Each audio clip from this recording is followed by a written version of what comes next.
Okay,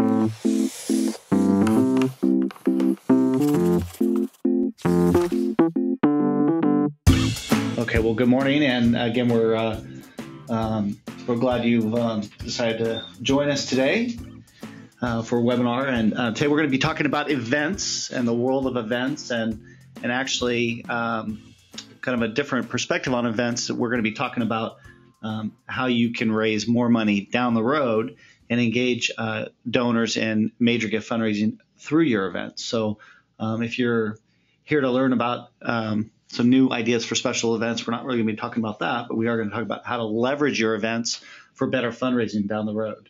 And so if you have questions, be sure throughout you can ask those questions in the question box, and we'll towards the end we'll give some time for question and answers. And then we're on Twitter, so if you are an active Twitter user, you can also ask questions by using my at @FugitiveDMK, and then also hashtag Aplos webinar. We have one of our Aplos guys here online the whole time, and he's answering questions and putting out content out there. So hopefully you can join us and go from there. So welcome, everybody. We're glad you took time out of your busy calendars. I know as fundraisers and nonprofit leaders and church leaders, you guys are very busy. So we're always grateful here at Aplos when you take some time to learn a little bit about us, and hopefully we can help you be better fundraisers out there. So we'll get going. So just by way of introduction, of course, you probably signed on because either you do an event or you're planning on doing events, and events are kind of a big deal.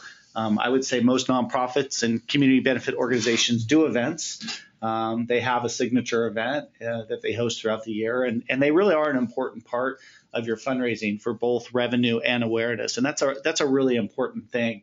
The webinar today is not really going to make a case about should I do an event or not do an event, but really what we're going to focus on is if you do an event, how can I get the most out of it? Because we all know that events take a lot of time and energy and planning throughout. So what we're going to really focus on this webinar is how do you leverage those events to bring new donors to your organization versus just doing that event and walking away. Fundraisers, if you just treat a fundraiser just as an end to itself, it'll might do fine over time, but really the potential in those events is how can you expand your fundraising pipeline, and we'll talk about that a little bit, and really being more strategic in your fundraising events and how you can convert event donors into being more regular donors, major donors, and even planned gift donors, which I have personally seen events be a starting point for some of those folks. So why don't we kind of get going? And if you've been on an Aplos webinar with me before, I like to talk a little bit about the fundraising pyramid, or also we call it the fundraising funnel here, the donor funnel. There's kind of an important part of that as we get into this of why we want to bring that up. So you'll see here on the screen we have what we call the fundraising pyramid, and at the bottom of the pyramid, you see all the different ways in which you introduce people into your organization through awareness, through activities, through mailers, through your website. The funnel on the right is really the same thing. It's just a different way to approach it. And the idea here, and with most nonprofits, is that when you're gaining support, whether it's financial or if you do some kind of social work, you're trying to make people become aware of who you are, what you do, and why you exist. And there's a variety of ways we do it. The pyramid over the years has changed a lot because, of course, social media and the different ways in which people enter into your organization has changed drastically. Used to be there was fewer opportunities for people to learn about your organization. Maybe it was through a mailer or just an event in itself. But as we all know, with the expansion of social media and things like that, there's just so many more ways. But the idea here, and it's really going to come into play as we talk about leveraging your events down the road, is if you look on the bottom, you begin beginning a relationship with your donors through your event, through these annual giving programs. It's where people start to learn a little bit, get to know you, get to know your staff, they become aware about who you are and really what you're all about. So this little graph and this kind of idea will come into play here in a little bit. We also like to talk about the donor life cycle, which is the idea, hopefully, as you approach your supporters and you engage in activity in the work you do out there. You're not just looking at a donor as just as someone that's writing a check from time to time or every month, but really it's a relationship that hopefully you want to have for a lifetime, for the lifetime of that donor to your organization. And so it starts many times with events. It starts with you identify a group of people, you get to know them, you invite them to something, you get them involved, you get them engaged, and then hopefully you ask them for their support at some level, whether that's a one-time gift or a regular monthly giving type of program. And then once they give, of course, hopefully you all are acknowledging them and making sure you're saying thank you, you're taking good care of them. And then at that point is really the opportunity to start to engage those donors, really get them involved in the work you're going to do. And we'll talk about that a little bit. And then, of course, if you are on our webinar last month, we talked about stewardship, and you can go back to our Aplos Academy and look about or see that webinar. And by the way, for those of you who are going to ask at the end of the question, all our webinars are recorded, and usually within a day or two, we put those up on our Aplos Academy. So if you like this content, you want to share it, or you want to share it with some other people, you can do that. But anyway, so we talked about stewardship and the importance of stewarding donors over time. So that's just kind of by way of setting up as we talk about events on where events fit in and how you can actually use gifts. And if you see in the circle on the right here, we talk about the first gift. And for many donors, their very first gift to your organization comes from an event, whether it was a planned, intentional or not. That's really a great starting point. And so if you're using good software, like Aplos or another donor software out there, you can go back and track, oh, look, this is where they were introduced to my organization. So are events good or bad? They can be both. I think if you put a bunch of fundraisers in a room or fundraising experts in a room, some would say events are fantastic, they're great. Others would say, oh my gosh, stay away from them. And really, that's not what we're here to do, is to say do them or not do them. But we're going to just say they exist. That's the truth of the matter is that many, many nonprofits do one or more events, and they're part of reality. So there's some really great things about it.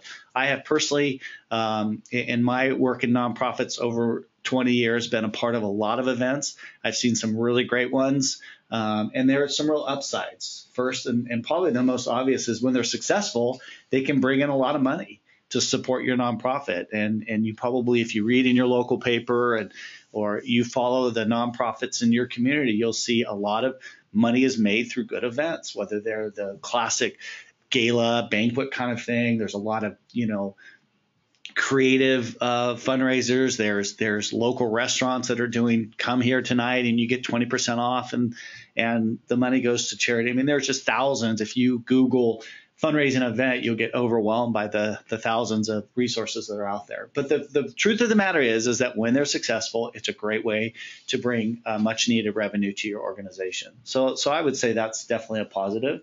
And they're great for building awareness to your mission and organization. Many times for nonprofits, events are a great way to get a larger group of people to the table, not literally the table, but to your organization, or a chance to educate people about who you are and what you do. It could be even simple as a golf tournament. I play in a number of golf tournaments, and many times I don't know much about the organization, but they may stick a brochure or a pamphlet about the organization in the little goodie bag, or at the end of the golf tournament afterwards, there'll be a dinner, and they'll talk more about the organization. And so, it's a way to definitely educate more people. So they're definitely good about that. Events are a great way to reach out and engage a new group of people or a different demographic. And this is really critical as you look at the kinds of folks that support you in your organization or volunteer at your organization. Sometimes you can get stuck in a rut with maybe it's just older people, or you want to engage in a different group of people. You come up with an event that kind of relates to them. I have a friend here in the community that Aplos is located in that's working on an event, and she's going to do an Oktoberfest in October, obviously.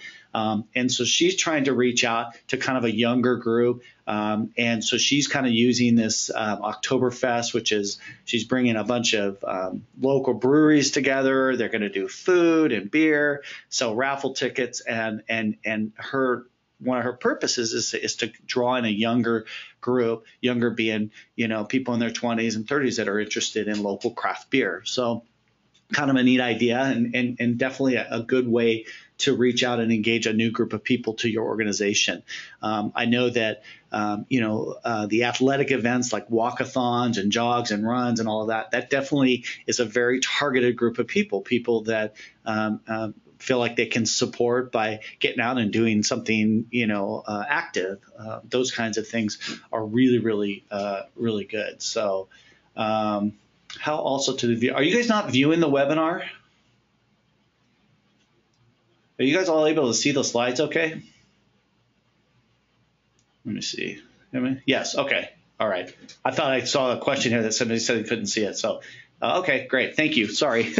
So anyway, so events are a great way to engage that new group and demographic. Also, you can, like we said in the beginning, we have somebody kind of monitoring this. So if you have any questions or anything's not working, you can go hashtag Aplos webinar, or you can reach out at Fugitive DMK. So thank you very much for that. Good. I'm glad you guys are all here. So another great upside about events is there really are a great way to gain corporate support and sponsorships. If you know anything about the kind of the fundraising as a whole, you know that the majority of fundraising comes from individuals, not companies and corporations and foundations. And so a lot of people will ask, well, how do I get into companies? Well, events are a great way because companies really like to sponsor. They like those sponsorships, and you can do table sponsorships and event sponsorships. And because it's a good way for companies to gain some awareness for themselves, they're really, really good partnerships. So if you are thinking about doing events, or you do events and you're not quite sure how to better engage some of the local companies in your town or businesses, events can be a really great way to do that. Even things like, hey, if you could help pay for the T-shirt, or you can sponsor a particular item for this event.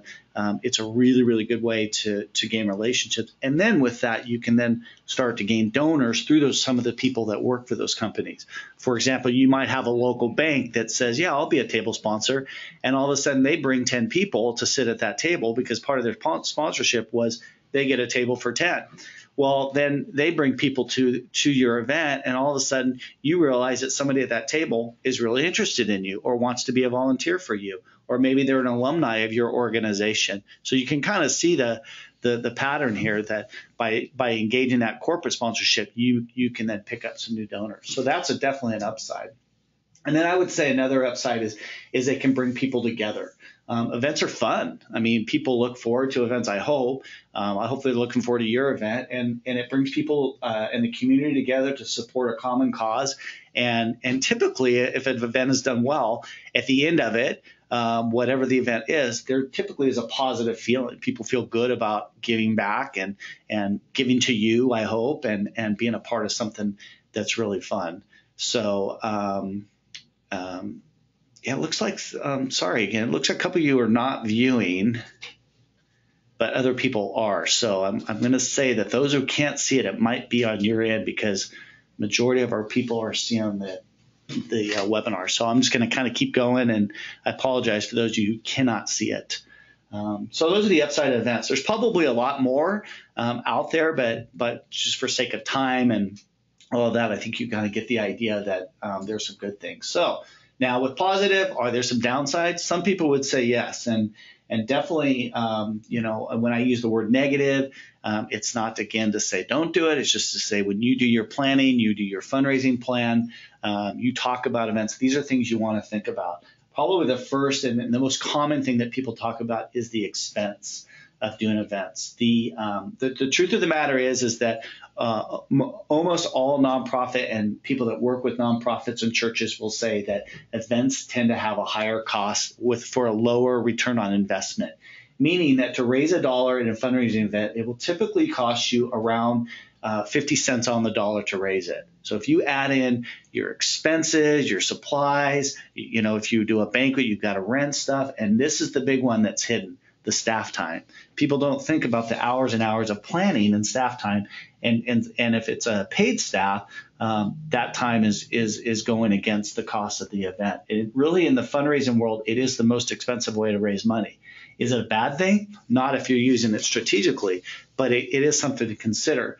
The cost is 50 cents to the dollar, whereas the cost to do an annual giving program, and that's like when you're getting people to sign up through direct mail or for a donor club, the cost goes less. And just to do one-on-one fundraising, major gift fundraising, it's actually less than that. So of the areas of fundraising, can be a little expensive. A lot of times people will say, well, how much did you raise? And they'll say, well, we raised $25,000. Well, net or gross? So then you go, well, we grossed, $10,000 or whatever, and so you see that, and it can really change how people think about it. This is one that's definitely events can burn out your volunteers and staff because of the time and effort and energy that goes into them.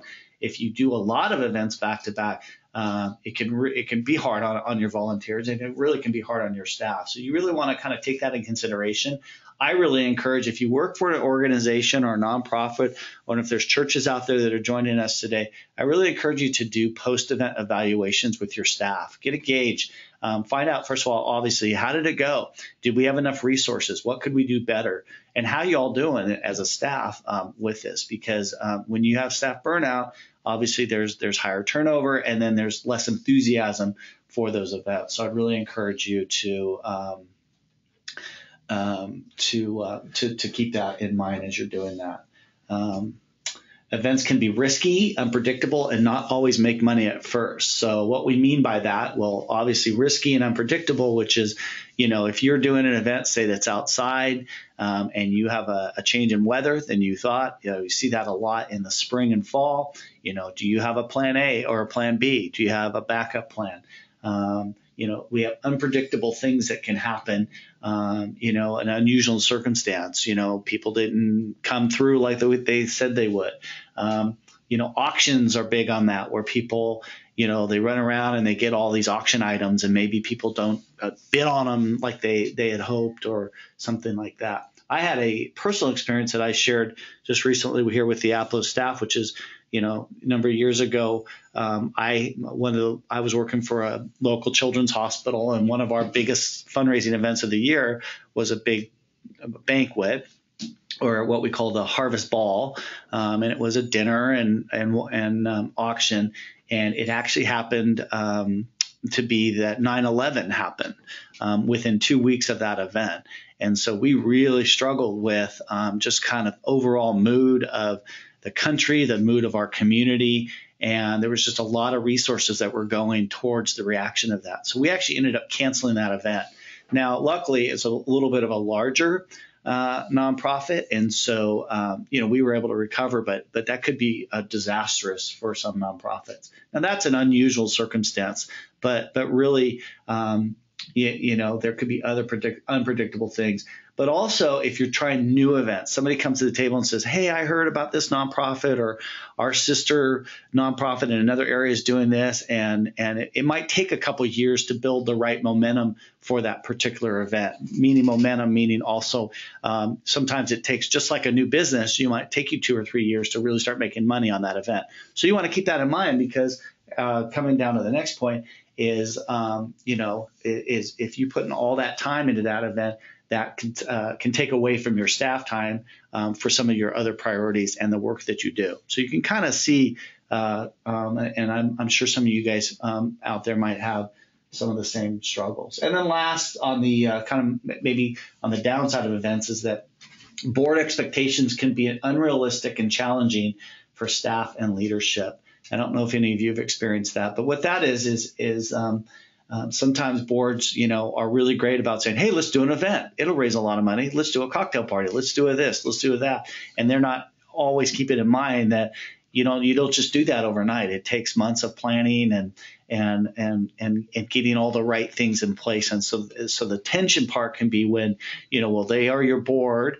You want to take direction from your board, but they're not always the ones doing the work. And so hopefully there's your leadership, your executive directors, your board chairs all have a kind of open relationship with your nonprofit to make good suggestions, but you guys can also say, hey, maybe that's not the best time or the best idea. So just kind of set the stage a little bit. So the ups and downs of events, but I'm going to say that they can be good, they can be hard. But really what I want to focus on for the rest of our time together now is, okay, so assuming you're doing events, so how do you get the most out of them? How do you leverage them? So with that, we're going to talk a little bit about a concept that I find really interesting is that what's the difference between an event donor and an event participant? Well, obviously, you're going to have people that are just going to come to the event, and then you're going to have people that donate to your event. And you're going to have both. Not everybody that comes to your event, unless they physically bought a ticket or something to come to that event, is going to necessarily be a donor. So the truth is you are going to have participants. You're going to have people that are going to coming to the event just because it looks fun, it sounds fun, it's a cool thing to do. And then you're going to have people who are coming specifically because they really want to support your organization. And so the motivation behind supporting an event many times is through a friend, a colleague, a loved one who says to you, hey, I'm really excited about this event. I support this organization. I'd like for you to also get behind me on that. Your attitude changes. And if someone is personally passionate about that mission, that organization, and they are, you're going to obviously come to an event with a different mindset versus just, hey, we just want to go check this out. It's not good or bad. It's just it changes the mindset. But this is where we kind of really get into, as you're planning your event and you're hopefully being a little more strategic, you want to begin thinking about people who are organizational donors. In other words, instead of just doing an event and say, let's just get as many people as we can there, you want to think we got to really make sure we're getting the people that support our organization there, whether that's verbal, whether that's their people on your mailing list, or whether they're actual donors. But an event donor is more likely to support an organization in their link to the if their connection to the organization is already there. While an organizational donor is not going to depend, an organizational donor is not going to depend on somebody tell them to donate. In other words, they're going to already be there ready to donate. So where that kind of all comes down to is in your strategy, in your planning, in your invitations, think about, the balance between getting new people to the table, and we'll give some examples in a few minutes, as well as people who already support your organization. It's really helpful to get some of your biggest donors excited about those events. And so that's something to be thinking about. So another idea is with your events is really changing it from being transactional to transformational. So as you evaluate your events, it's just something people are going just to take away with something. Are they just coming for the food? Are they just coming because all the other cool kids are there, or all the other people in the community are there? Or is it something that people are walking away with going, man, this organization is really doing some great stuff. I learned a lot, had a good time, but I also was really impacted.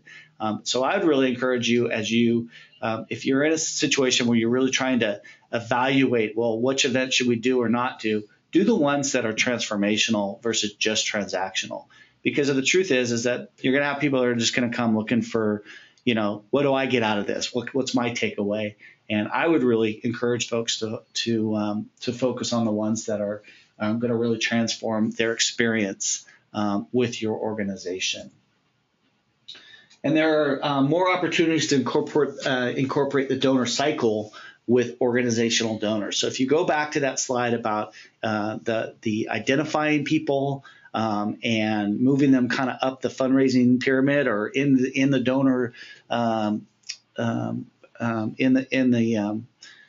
the donor cycle, you're going to use events where you can bring an organizational donor to the table, to that event, with the idea that they're going to become more committed, more engaged if they already know something about your organization.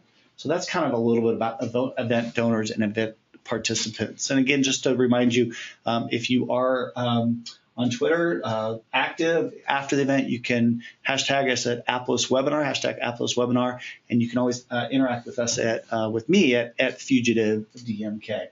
So now for the rest of our time together, we're going to talk about what are some of the ways you can leverage those events into larger gifts. So again, thinking about kind of what we've talked about, doing events, not just to do the event, but really being strategic. Who do I invite? How do we get people there? So let's talk about how we can take those events and see the benefit down the road long term.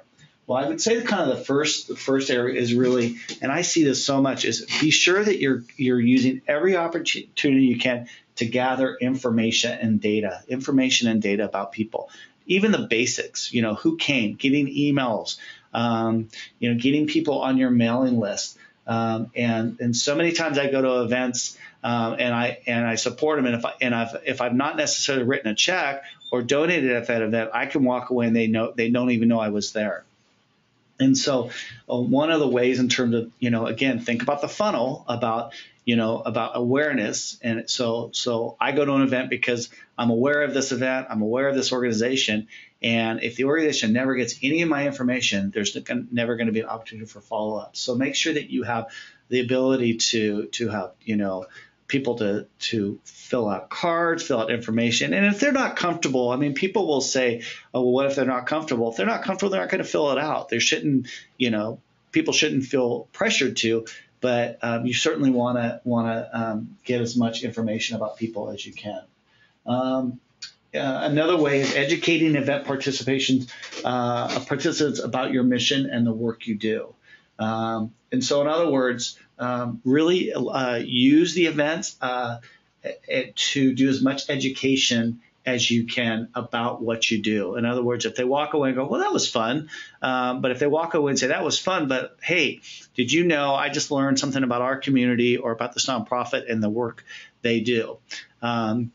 There's an organization here in town, our local Ronald McDonald House, and they do a skeet shoot every year. Really, really fun for people that are into rifles and shooting things. And so they have a very targeted group of people. But one of the things they do is that they really make sure that everybody that comes to that skeet shoot, before they shoot, after they shoot, they know about the Ronald McDonald House. And how they do that is they bring some of the kids out. The kids get to kind of meet and greet the kids who were beneficiaries of the house. They talk to the participants, and then all the participants get information about the Ronald McDonald House locally, and they walk away knowing and learning more, but also knowing that they just helped the house out. So I'm sure you guys have examples like that, but be sure and don't miss opportunities to educate people about your mission and your nonprofit in those events. Next way is choose the right fundraiser for more opportunities to engage potential donors. In other words, if you're in your planning phases and you're trying to pick, okay, we need to do a fundraiser, or part of our fundraising plan is to do a fundraiser, and you have to pick one over the other, I would pick one that has more opportunity to engage people at a deeper level.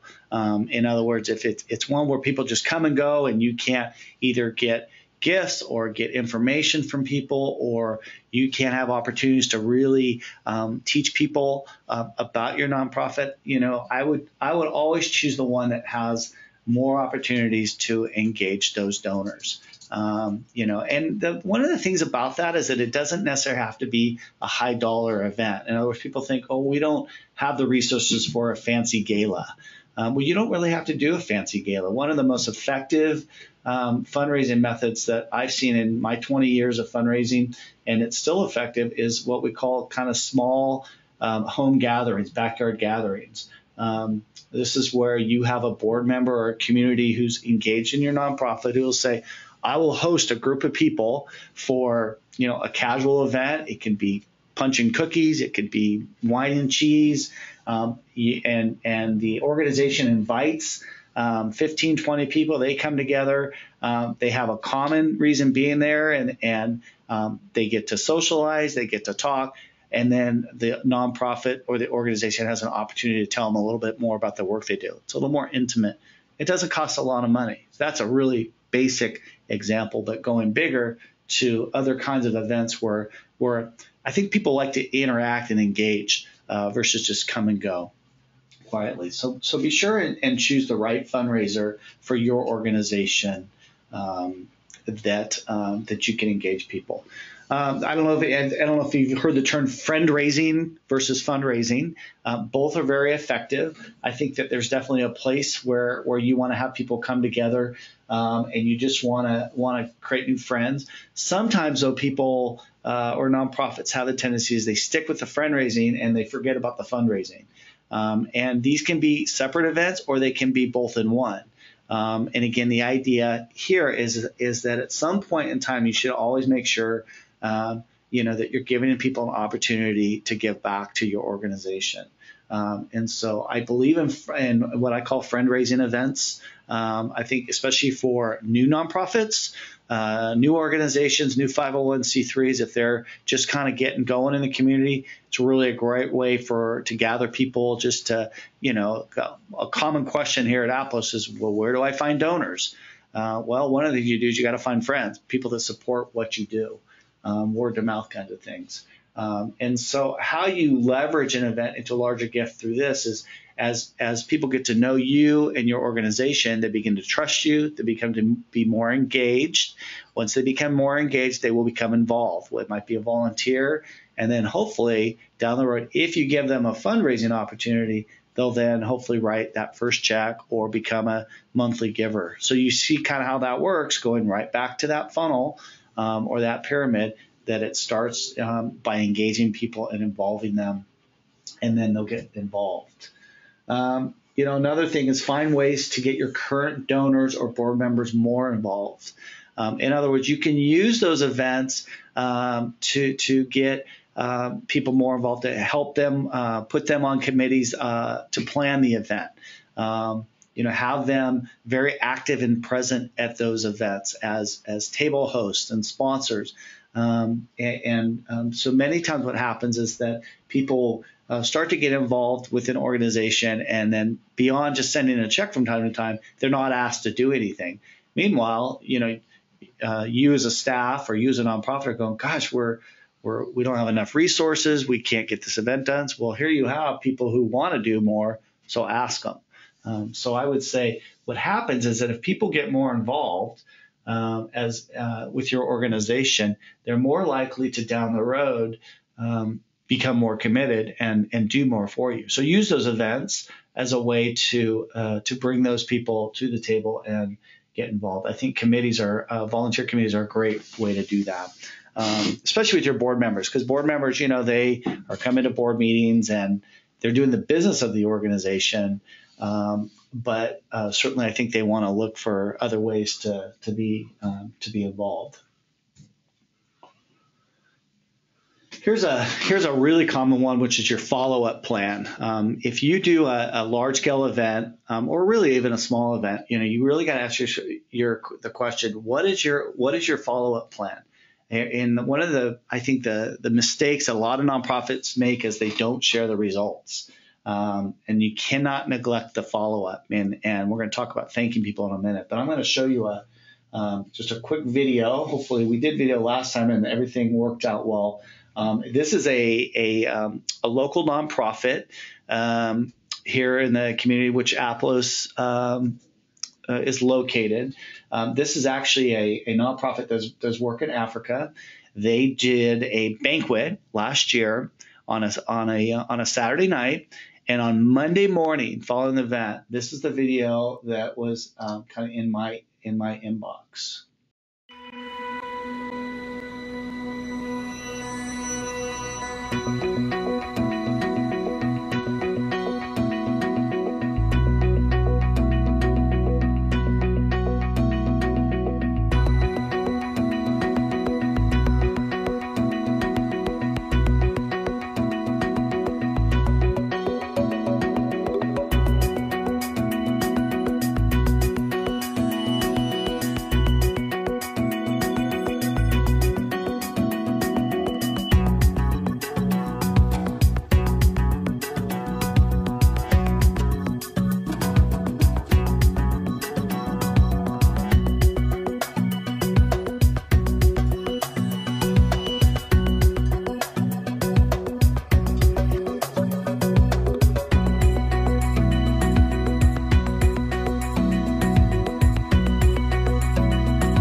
Okay.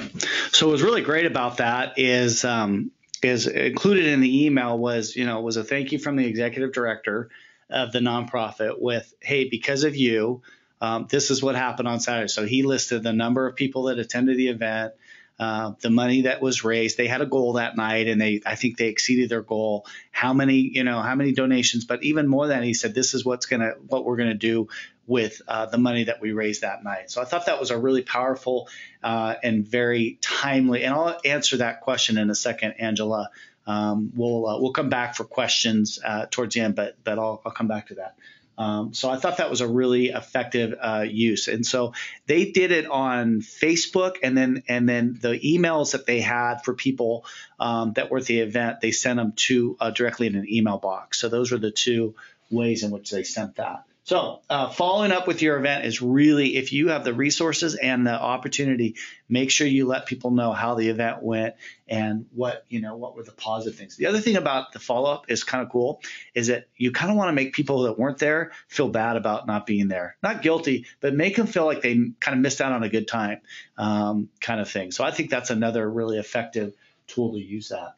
So, of course, with that, you want to say thank you, not just to the people who can, but a lot of times the people that get missed in that is your attendees, obviously, but you want to thank your volunteers, you want to thank your staff, and of course, so a lot of times vendors that are there, they're taking time out of their schedules, whether they're paid or not paid, they're still there. So these are all ways in which you make people feel better about the organization. They feel more engaged, they feel appreciated, and so they're going to take a little more effort with you down the road. So again, everything comes back to that funnel or that pyramid, which is everything you can do, anything you can do to get people to think about you a little better, a little more deeply, a little more regularly, will result in more gifts down the road. And I mean, who doesn't love a thank you? I've never heard anybody say, well, they send me too many thank you cards or whatever.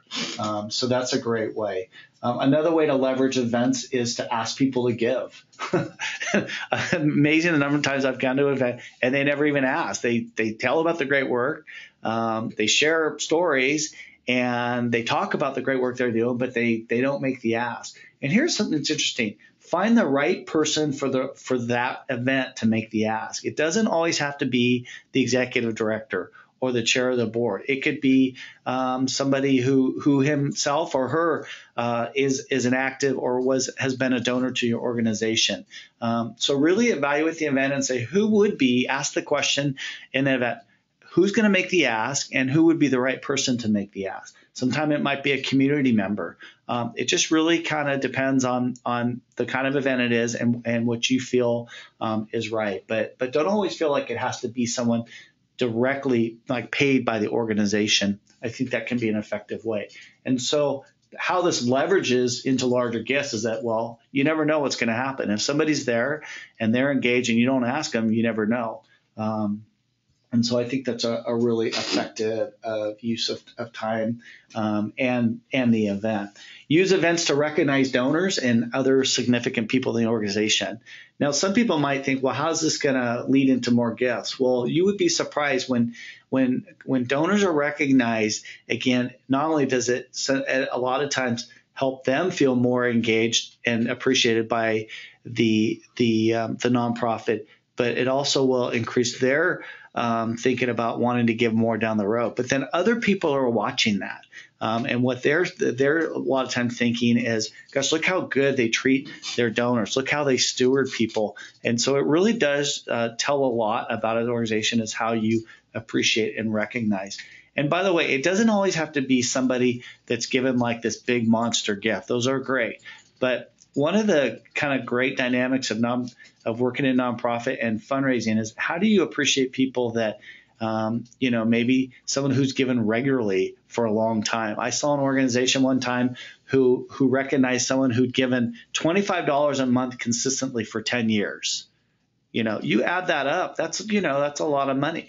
And we like to use the term here, people that have high interest and low capacity, meaning maybe they're not going to be a $500,000 gift right now, but they have a high interest in the organization. But over time, that can add up.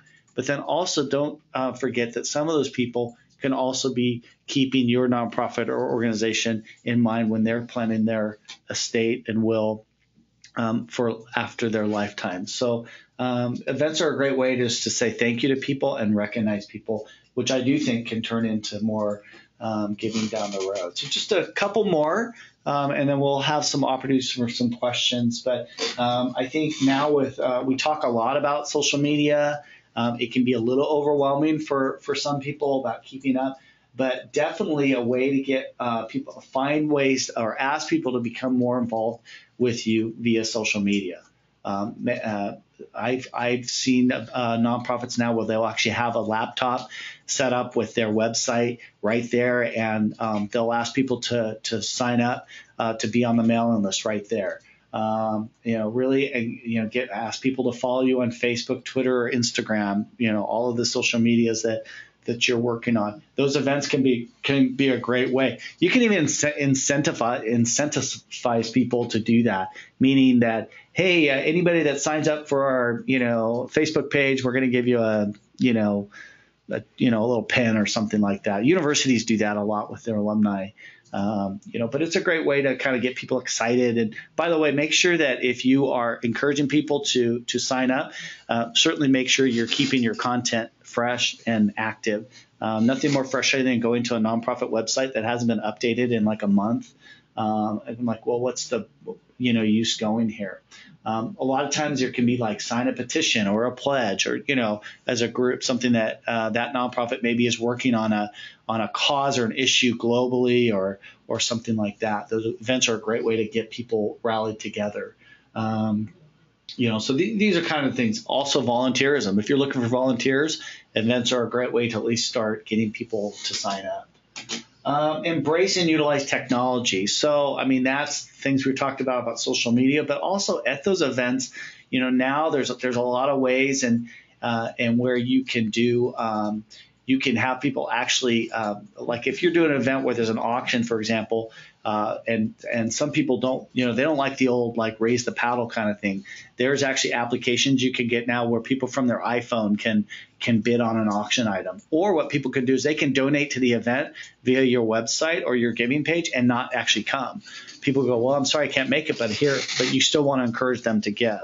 So really look around at what technology is available. It doesn't have to be expensive, but there's a lot of great, free, low cost apps and event tools that you can use. Online ticketing through places like Eventbrite, things like that are a great way because again, you're getting people to sign up and you're leveraging information through that event. And then use the right event for the right ask. So in other words, know your audience. Obviously, maybe you yourself have been to an event and they think, really, they're going to use this event to do this kind of ask. And so there are definitely, places you just kind of want to know your audience. If you've done an event and it's required people to run a half marathon, I don't think they're going to want to sit around for an hour and listen to a bunch of people talk about the organization. They're going to be tired, kind of thing. So you want to be really aware of what that event is, who your audience is. If you have a lot of younger people or even older people, you just kind of want to track all of that as you go, because the last thing you want people to do is walk away and go, gosh, that wasn't a great experience. They weren't really in touch with me as a donor, or they talked too long or whatever. And that will kind of affect how people think. And then finally, be thoughtful and strategic when planning your events with donor acquisition in mind. In other words, hopefully most of you are doing some kind of, every year where you sit down, you're planning the year out, you say, okay, these are the things we need to do this year. And as you're looking at those events, you want to ask the question, how can we, ultimately, how can we gain more donors and more relationships and really more friends to our organization?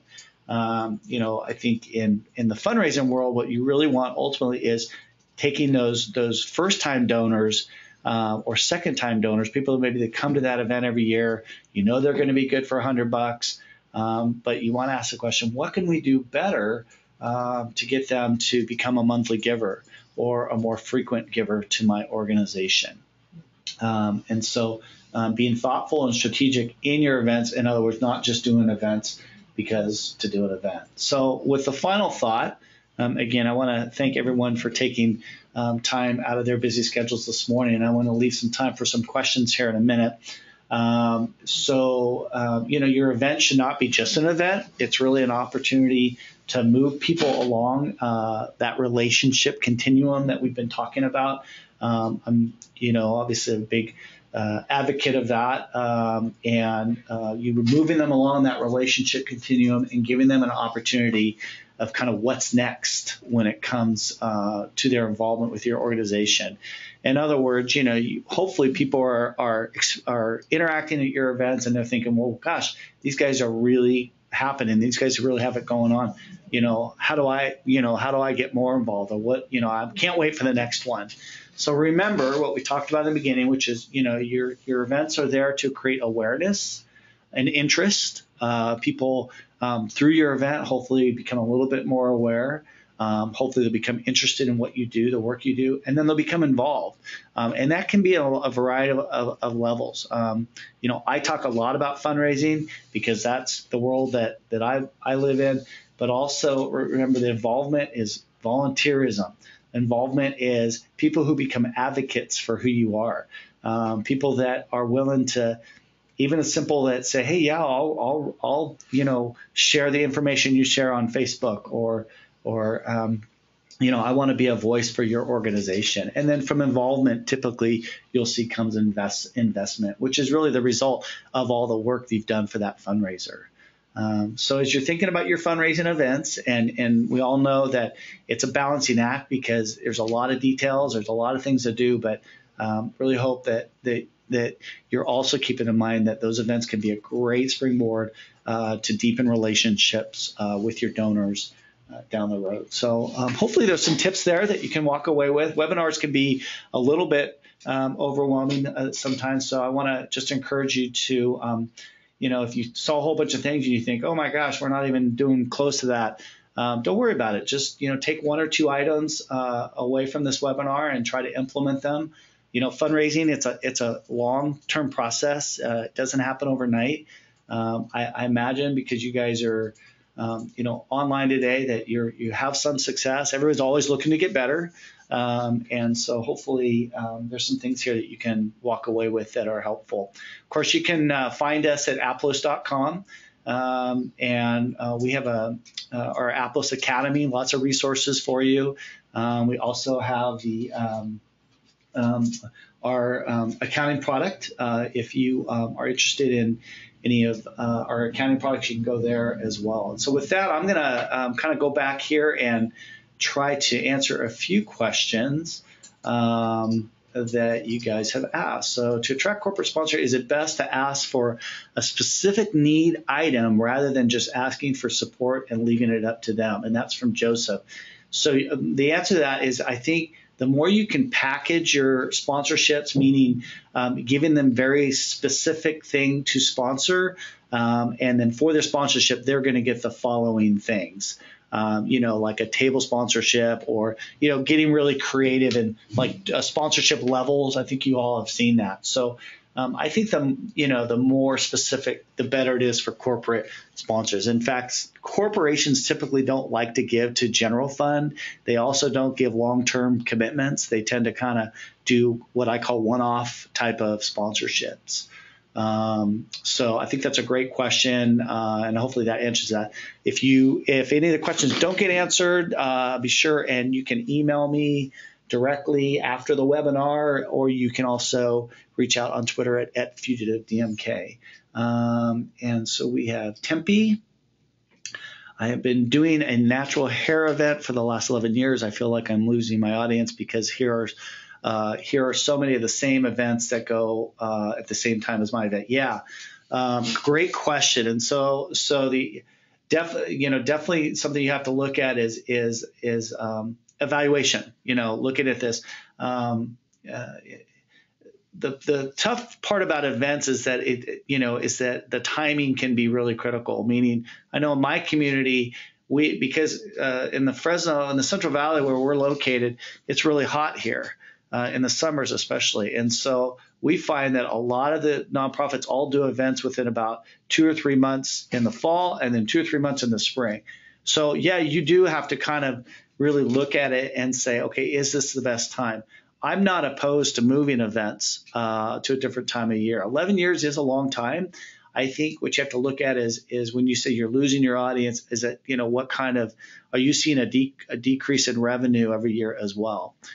So the best public advice I could say on that one is maybe do a survey past participants. This is where great software has the ability to know who your audience is by tracking them in that software. Reach out to them. Do a Survey Monkey or even get your board together and say, hey, let's talk to some people and evaluate. Maybe it's time to change either the timing of the event or that. I would say that the more you can plan ahead, in other words, I work my prior work with nonprofits. One of the first things we do before an event is we say, okay, what else is going on around town?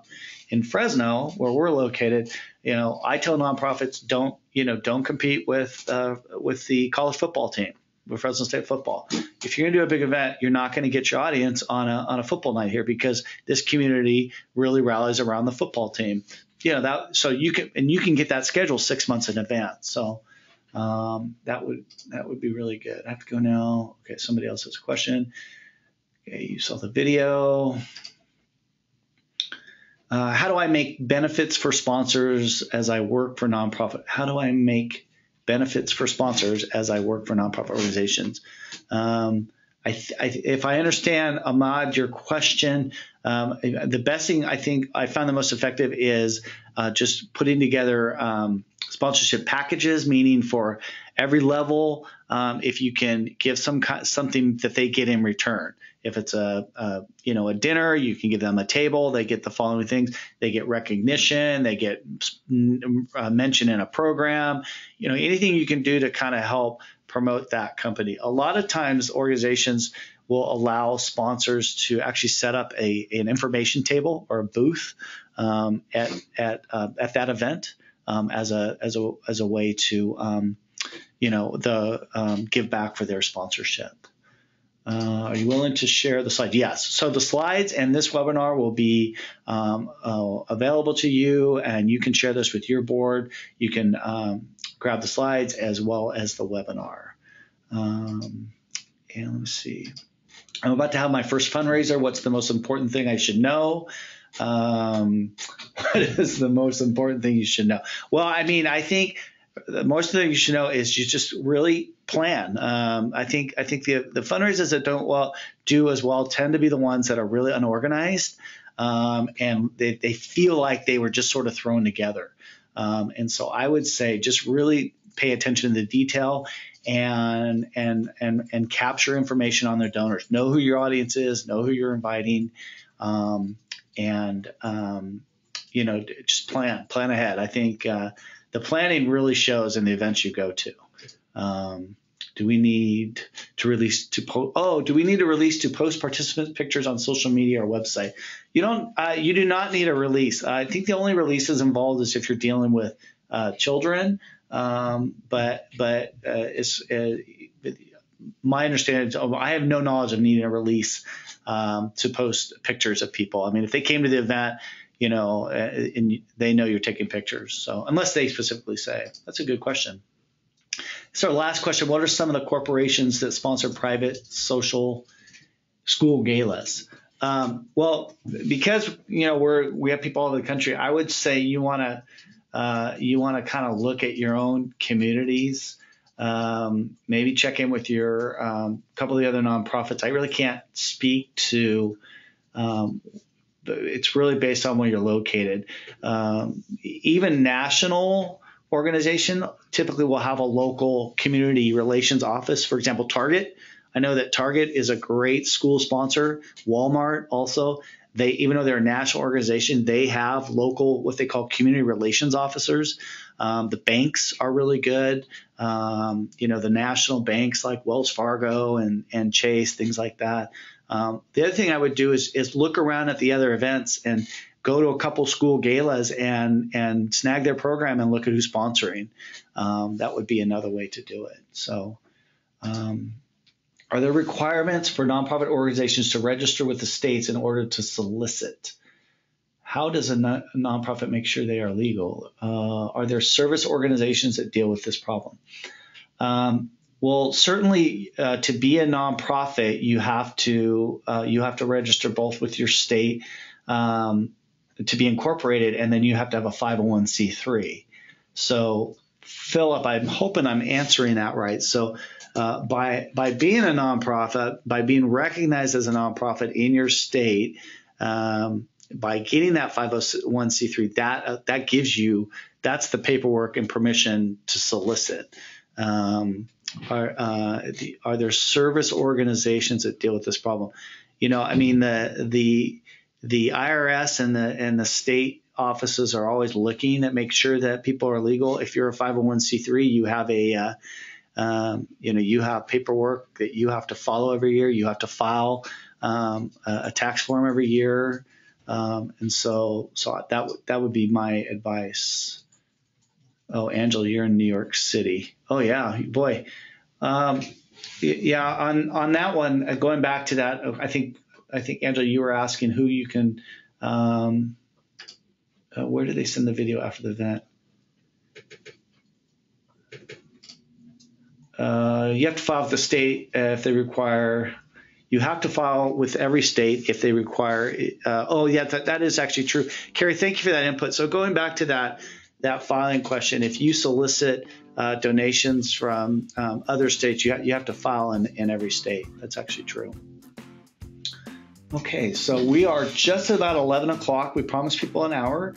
I would encourage you to Google that question. Carrie, thank you. That's great input on that. So with that, I think if you have any questions that we didn't cover, please reach back out to us here at Aplos, and we're grateful. Well, hopefully this was good information, and we'll wish you the best of luck in your fundraising. So with that, have a great day and have a great summer.